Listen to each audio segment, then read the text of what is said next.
you said in San Antonio you feel like Benjamin Button. How did it feel tonight? Like just overall.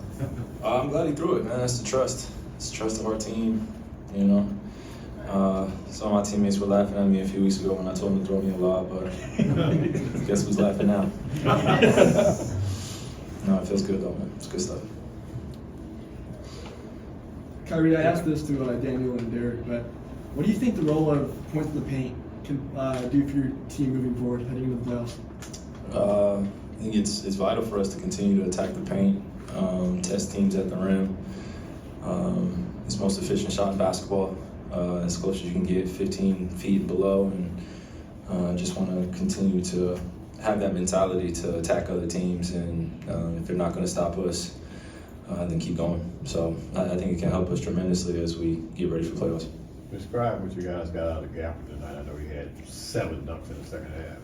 Yeah, no, he was being himself and being a presence, kind of on that backside when Kessler was stepping up and trying to block a lot of shots. So he got rewarded for our penetration, going down in the lane and just throwing it up there to him. You know, it's a true luxury that I don't take for granted, having a big like that and also D-Live and have lob threats like that where anytime you get stagnant in the paint, you can just throw it around the rim and go get it. How important is this 5-game road trip coming up, considering what's at stake? I mean, every game is important, man. It's been that way for the last few weeks, so nothing's really changed on that end. Kyrie, now that you've been here for over a year, I was curious, what have you thought of the city of Dallas as a whole and how its people have embraced you so far? I mean, I think it's a little bit deeper than just being embraced by the Dallas community. You know, for me, it's just getting adjusted here and getting established as one of the community leaders, while also, you know, not trying to do too much.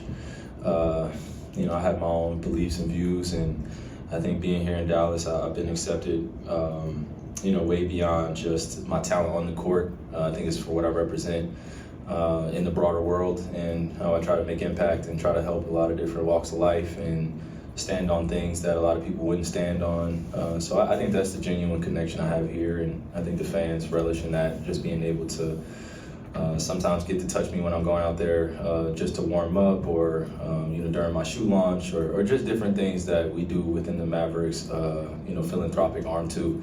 I think we do a good job of just making sure that the community feels us, they know that we're here, and you know, they also know what we're doing off the court. So I try to have a balance of all those things, and when I see people in public, I make sure that they know that I'm a human being first, and please don't approach me with all the you know, the extra fandom and stuff like that, because that could make me feel uncomfortable if I'm just trying to pump gas. You know? So you guys know exactly what I'm saying. Just I don't mind the fandom. It's just sometimes I just want to be treated like a regular human being. I don't want to say sometimes I want to be treated like a human being, and just how are you, how you doing, and a handshake and a picture goes a long way. I try to remember everybody's names. I introduce myself, and the little things like that make a lasting impact. So that's what I try to do here. I know I asked you. Describe what happened on the play when Luka dove at midcourt and threw it over his shoulders to you, and you lobbed it up to DJ. It's a great play, man. Great play. That's when you know we're rolling, we're feeling good. When we do kind of those selfless plays on the fly, and we're trying to create some momentum for ourselves. You know, tonight we had, you know, a few minutes where we threw the ball around and they got some open shots, and they were feeling good about themselves. But then you can see that we turned it back up a little bit more, got some defensive stops, and when our, you know, one of our star players is on the floor, then everybody's got to get on the floor, and that's just what it is. That's the example that we set and we follow, and I think it just sets the tone for the rest of the team on what we have to do in order to win ball games. So if he's on the floor, we all got to get on the floor. I know I ask you this all the time about being a leader, but how does it feel to be able to translate that onto the court like you guys did tonight?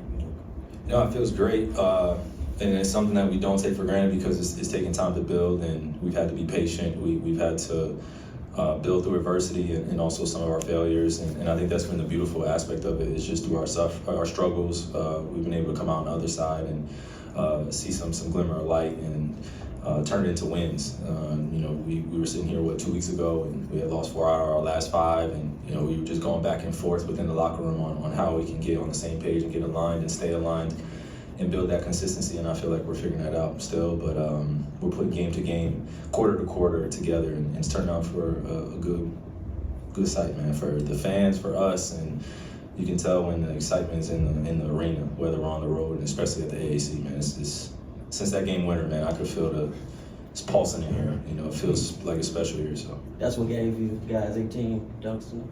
I mean, hey, man, momentum, man. Momentum can carry you a long way. So, shit. Thanks, guys.